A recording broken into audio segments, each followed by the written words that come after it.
Chip round there, 59 and 60. And David's had a lot of different things in practice. He drove up several different balls, and basically I think he's going to go to what he calls his hook release.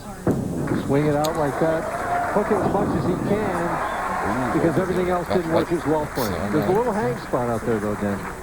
Saw it there about 45 to 50 feet. A bit of a mixer for Ozio, who will take the opening frame strike. See, with Soper, that hang spot never comes into play.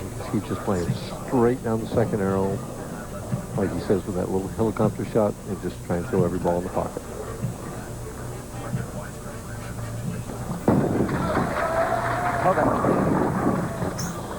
And a break. Helicopter did too much, went over the top too much that time, and left of target. Gets only the 3 pin. He's happy with that. We'll get up a bit of a feel for what Butch is thinking about. He's wearing a wireless mic this evening.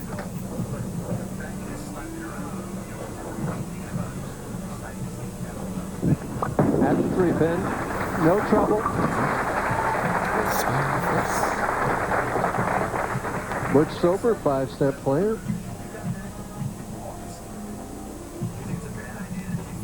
Thing is that Butch holds the ball right about waist high there. Just kind of drops it down, gets to the backswing here. Now watch how straight he comes in right at the finish there. You would think that a guy couldn't last doing that, but he's lasted about 25 years. Kind of turns to the side at the finish there. Not something we would teach or recommend. But it works for him. Definitely a feel type player. Well, you know, Butch has just had that straight shot all his life and has learned to play with it and learned to be accurate and not rely on being able to have a lot of area and everything else. And he's just made a living on the Pro Bowler's Tour by being accurate and persistent.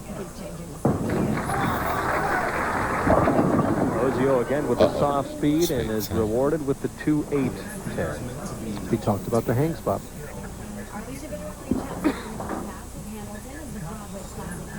The 2-8-10, almost an impossible split. If D'Entremont leaves it tonight, he would try and maybe bowl at it left-handed. The base thing you want to do is hit the 2-pin head-on, hope something bounces over and goes and gets a 10. Doesn't happen. Interesting, because when I asked David about this pair of lanes, he said, well, I think there are 2 basic ways you can play it. You can either use a flat release and play the outside angle, or I can get inside and try and hook it a little bit. Actually, the hook release in practice was better for him. That's the first ball I've seen hang. That's it. It's the first ball under the lights here for a double. It hung worse when he tried to play the flat shot and outside further. Now you can see him almost tug that shot just a little bit and set it short. And softer speed, too. I mean, the 2-8-10 will make you do that. You try and get a little more on it, or you throw it a little slower to make it get back, and then it hooks early. Right now, David's a little bit on the loss situation. Staring at a 3-6-10 on lane 59 after an open on lane 60.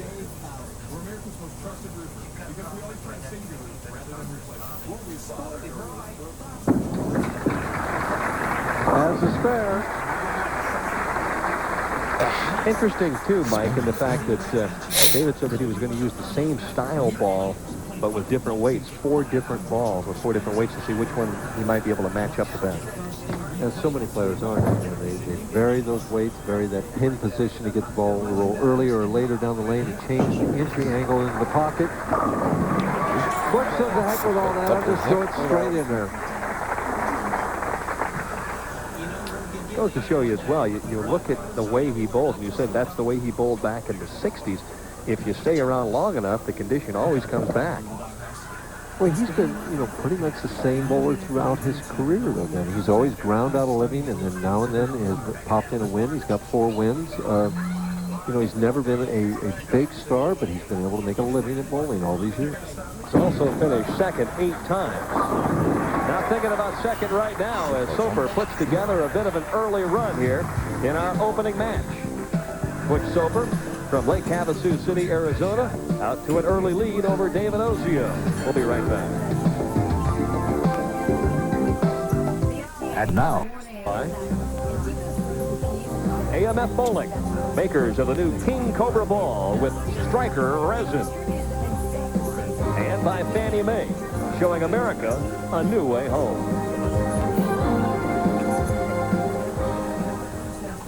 Ozio down by 32.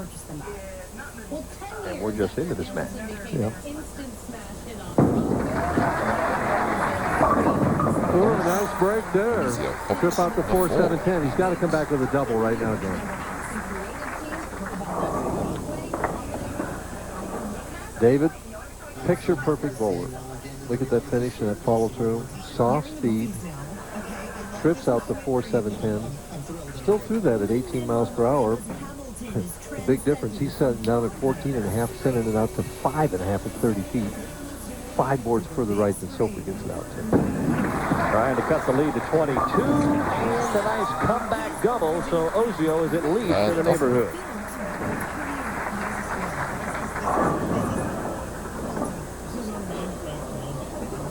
Interesting, Butch at 45 and David at 40. Normally we can have the players age together, and they're still younger than I am, but not so this week, Dan. And you're proud of that, aren't you? Oh, yeah. Doesn't happen often. No, not often anymore.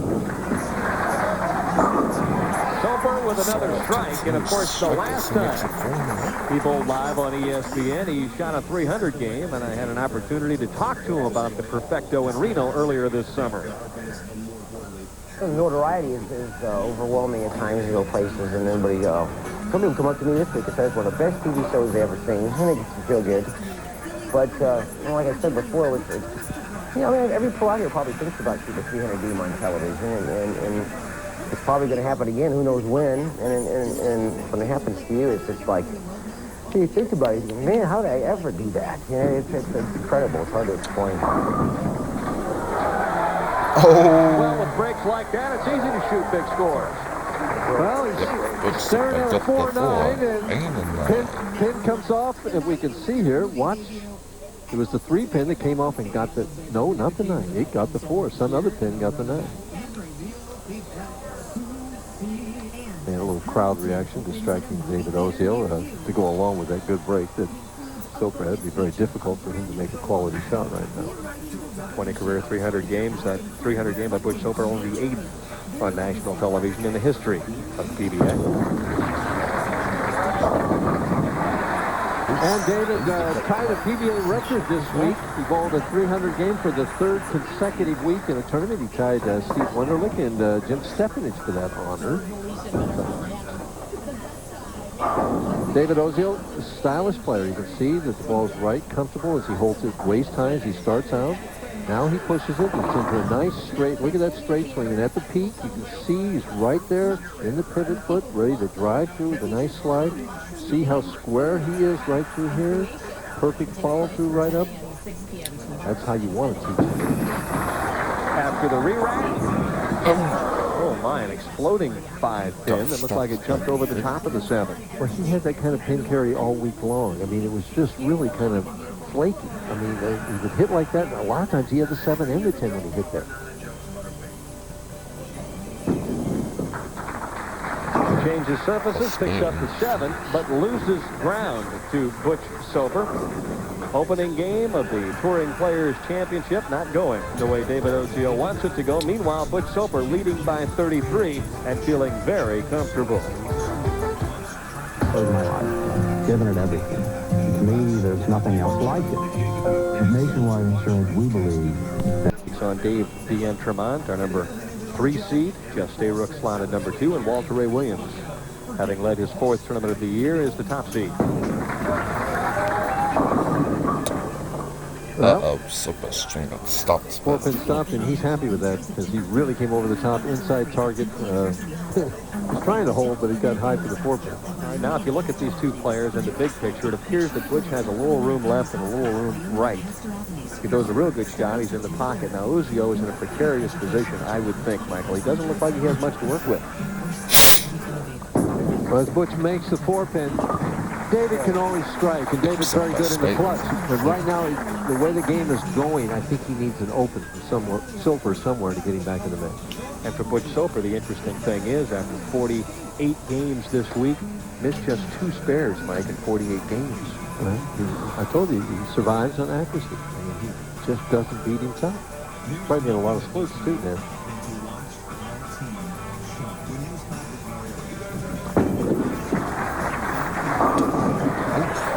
He's just rolling it in. I mean, I'm aiming at board 10 and I'm hitting it. Ozio realizing the immediacy of the situation, trailing by 32 as he heads into the 8th. And he's got to strike. He's got to have these next 2 to put some pressure on Soper.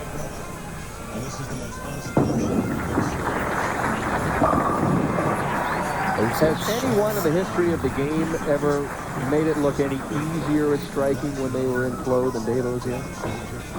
Maybe. There's been a lot of players over the years that have been stylists. But way back to Joe Christoph, Stephanie was a stylist. Dave Davis yeah, on the left side made it look real easy. Handygard on the senior tour makes it look real easy. But I don't think anybody's ever been a prettier bowler than David Ozio. Just for watching bowl and the way he throws it.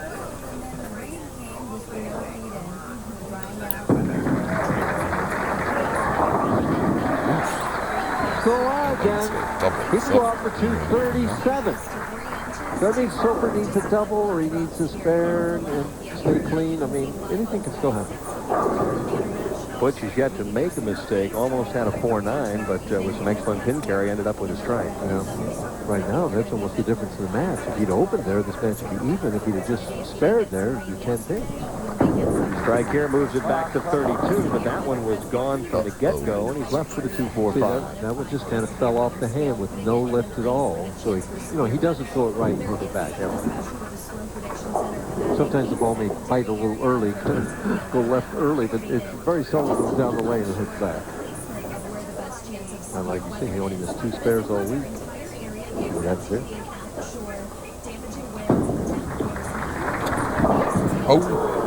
Up to the ball. Everybody at home now is saying that I jinxed it. That's like saying the guy hasn't missed a free throw all week, and bang, he breaks it just like that. That puts Ozio right back in the match. In fact, we could have a tie. If both of them strike out, we tie. Butch with a possible 237, and believe you me, he works our graphics in the truck when he doesn't qualify for the finals, so he knows what the numbers are all about. All these bowlers are mathematicians.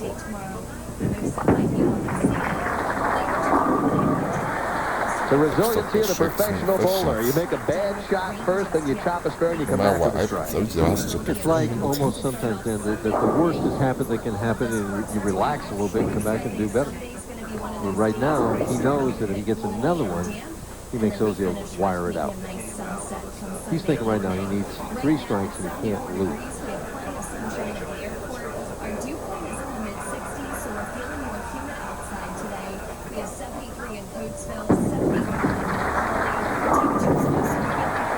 Ball back all the way.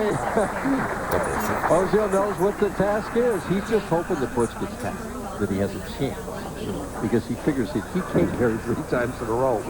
But from his perspective, he knows, hey, no matter what, if I strike out, I get an opportunity to win the match. Well, to stay in the match anyway. Well, win is a long way from where he was 2 frames ago. That's true.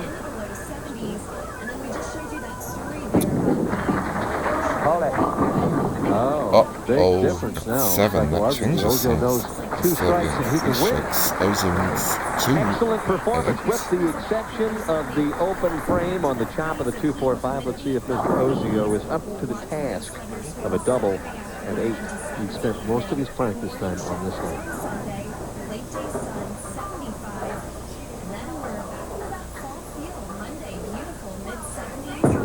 A lot of room.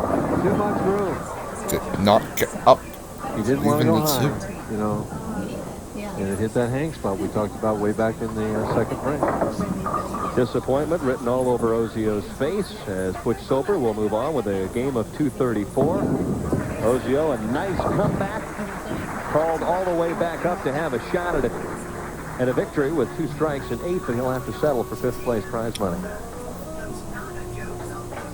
Disappointed, I know.